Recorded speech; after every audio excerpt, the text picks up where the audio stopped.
Acabo de terminar los 5 módulos, 9 recetas de cocina de la India, que para mí es muy importante porque hay toda una historia familiar, en mi caso, alrededor de la cocina de la India.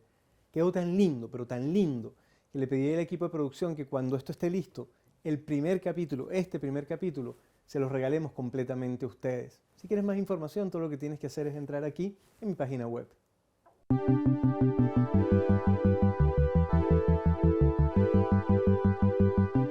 Bienvenidos al módulo 3.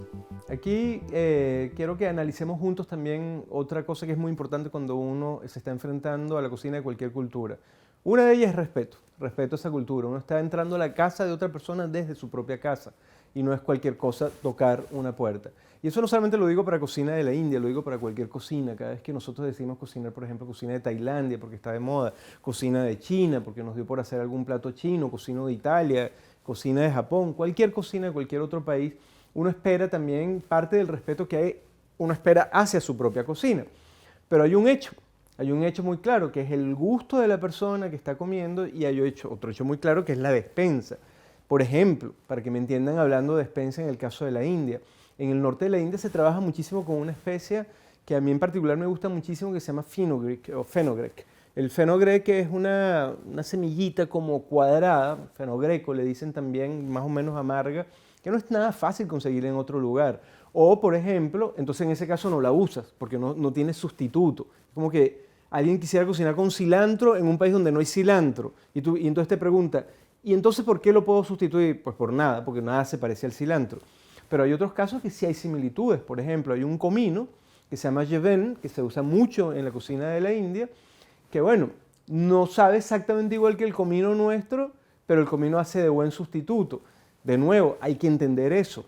Hay otros casos en donde no solamente no existe el sustituto, sino que es que el producto de verdad es muy difícil de conseguir, como por ejemplo semillas de cebolla, muy usadas en muchísimos platos también, o una semillita de mostaza chiquitita negra que a veces es difícil de conseguir. Entonces, no son los mismos ajíes, etc. Hay una anécdota que yo he contado muchas veces porque yo en su momento no la entendí, pero posteriormente, por suerte, logré entenderla. Y es que en un congreso en Caracas, que es la capital de Venezuela, de donde soy yo, invitaron a cocinar a un español que además yo admiraba muchísimo, él murió ya, que es Santi Santamaría, uno de los grandes cocineros que dio España en el siglo XX.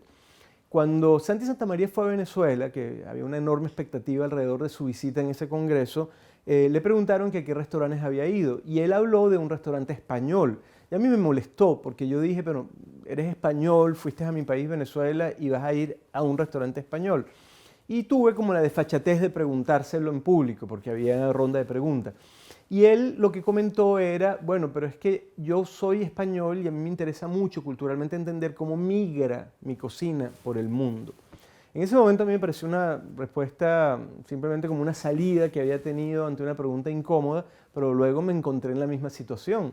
Yo emigré de Venezuela y me encanta viajar y me encanta ver qué ha ido pasando con mi cocina venezolana en otros lugares del mundo. Y he visto claramente procesos de adaptación de platos tradicionales venezolanos porque hay gustos distintos. Por ejemplo, yo que habito en Chile, que es el lugar donde yo vivo, me ha sucedido claramente ver cómo hay platos de la cocina venezolana a la que se les van quitando el dulce por una razón básica, y es que al chileno no le gusta la cocina salada dulce o no tan dulce como nos gusta a nosotros los venezolanos. Con mi mamá, por ejemplo, pasó exactamente lo mismo. Mi mamá inicialmente cocinaba platos con una fortaleza importante de garam masala o de mezcla de especias, lo que uno llama popularmente curry, y con una cantidad de picante exorbitante, pero lo que terminaba pasando era que cuando invitaba gente a la casa, esos invitados en la casa les parecía rico, pero se notaba la incomodidad. Y mi mamá sin querer se fue adaptando al gusto de esas personas de Venezuela, donde ella cocinaba, en ese pueblo andino donde vivió toda la vida mi mamá, que es Mérida. Y al final terminó haciendo una cocina adaptada al gusto de las personas que venían a casa. Por lo tanto, era respetuosa de ambas casas, respetuosa de una cultura y respetuosa de otra cultura, de la cultura original, uno no se está apropiando culturalmente de eso, pero al mismo tiempo respetuosa del gusto del comensal. Y esto es clave lo que les acabo de decir. Cada vez que ustedes vayan a cocinar una cocina que no es la propia, tienen que entender que la despensa y el gusto van a ser grandes variaciones en el concepto, pero deben ser profundamente respetuosos de esa cultura original y entender que son, al final, un vehículo de servicio y que por lo tanto también tienen que ser respetuosos de ese gusto de la persona que se encuentra del otro lado. Eso va a pasar a lo largo de las recetas que vamos a ver acá. Recetas que tienen pequeñas variaciones de una receta tradicional, pensados en un gusto mucho más occidentalizado y en donde el picante está a un lado y no involucrado directamente en el plato. Es decir, hagamos un picante aparte y comámonos ese picante. Lo que quiero es abrir para ustedes la curiosidad, buscar ingredientes. Por suerte hoy en día el mundo está lo suficientemente globalizado que al menos en las capitales siempre uno va a conseguir ingredientes que normalmente eran un poco más esquivos. Antiguamente. Yo me acuerdo perfectamente de mi mamá cuando yo era pequeño, que si alguien iba a ir a Nueva York, mi mamá se enloquecía y le decía, me da mucha vergüenza, pero por favor tráeme tal especia. Por ejemplo, el cardamomo. El cardamomo es una especia que vamos a trabajar en este taller, pero hay otro cardamomo que se llama cardamomo negro, el black cardamom, que el cardamomo negro, digamos, no se parece en nada al cardamomo tradicional que yo les voy a mostrar y se usa para otro tipo de plato. Estamos hablando del reino de las especias, estamos hablando del país que dominó literalmente las especias como ningún otro en la tierra. Eso sí, digamos, todos usamos especias, pero nadie tiene el conocimiento que tiene hoy en día y desde hace 6.000 años la India. Así que yo los invito a ustedes a una inmersión cultural respetuosa de ambos cabos de la cadena, de la cuerda. Por un lado tenemos la cultura originaria, por otro lado tenemos la cultura receptora. Y de eso se trata justamente este taller, no solamente de cocinar, sino de filosofar un poquito.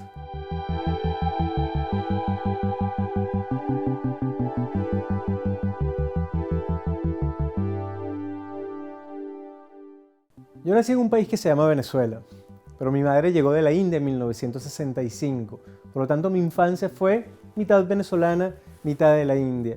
Para mí es realmente emocionante. De hecho, es muy bonito poder haber grabado este taller para ustedes, en el cual a lo largo de 5 módulos vamos a ver 9 recetas, de las cuales 6 son vegetarianas, una es de carne, una con pescado, otra es un postre, pero lo más importante es que les cuento todas las técnicas, cómo se hace un curry, historia. De paso, es el taller perfecto para tener invitados en casa, porque es un taller para compartir.